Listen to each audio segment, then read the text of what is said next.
Hello ਹਾਂਜੀ ਤਾਂ gas ਕਿਵੇਂ ਸਾਰੇ ਅੱਜ ਆਪਣੇ ਡੇ 3 ਮਿਨੀ ਵਲੋਗ ਪਹਿਲਾਂ ਝੋਟੇ ਨੂੰ ਕਰ ਲੈਂਦੇ ਸਾਫ ਦੇ ਚੱਲਦੇ ਅੱਜ ਚੰਡੀਗੜ੍ਹ ਨੂੰ ਉੱਥੇ ਜਾ ਕੇ ਤੁਹਾਨੂੰ ਦੱਸਦੇ ਕਿ ਕੁਛ ਲੈਣਾ ਆਪਾਂ ਨੇ ਆਪਣੀ ਭੈਣ ਨਾਲ ਚੱਲ ਪਿਆ ਹੁਣ ਚੰਡੀਗੜ੍ਹ ਨੂੰ। ਦੇਖੋ ਆਪਣਾ ਝੋਟਾ ਤੇ ਬਾਬਾ ਸੱਚੀ ਬਹੁਤ ਨਜ਼ਾਰਾ ਆਉਣ ਵਾਲਾ ਵਲੋਗ 'ਚ ਬਣੇ ਰਹੋ। ਦੇਖੋ ਆਪਾਂ ਜਾਮ ਕਿੰਨਾ ਅੱਜ ਚੰਡੀਗੜ੍ਹ ਦਾ ਵੀ ਹਾਲ ਬਹੁਤ ਬੁਰਾ ਹੋ ਚੰਡੀਗੜ੍ਹ ਦਾ ਵੀ ਪੂਰੇ ਕਰਾਉਂਦੇ ਹੁਣ ਆਪਣੇ ਝੋਟੇ ਨੂੰ ਟੈਂਕ ਫੁੱਲ।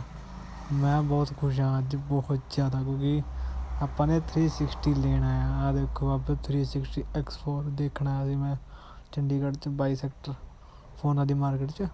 ਉੱਥੇ ਮੈਨੂੰ ਬਹੁਤ ਪਸੰਦ ਆਇਆ ਅਤੇ ਮੈਂ ਫਿਰ ਫਾਈਨਲੀ ਬਾਏ ਕਰ ਹੀ ਲਿਆ।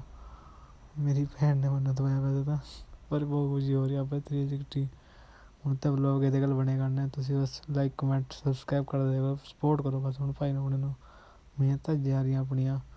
ਬਾਬੇ ਹੁਣ ਬਹੁਤ ਖੁਸ਼ੀ ਹੋਈ ਮੈਨੂੰ ਕੈਮਰਾ ਲੈ ਕੇ ਅਤੇ ਹੁਣ ਚੱਲਦੇ ਨੇ ਘਰ ਨੂੰ ਮੂੰਹ ਚੈੱਕ ਬਸ ਲਾਈਕ ਕਮੈਂਟ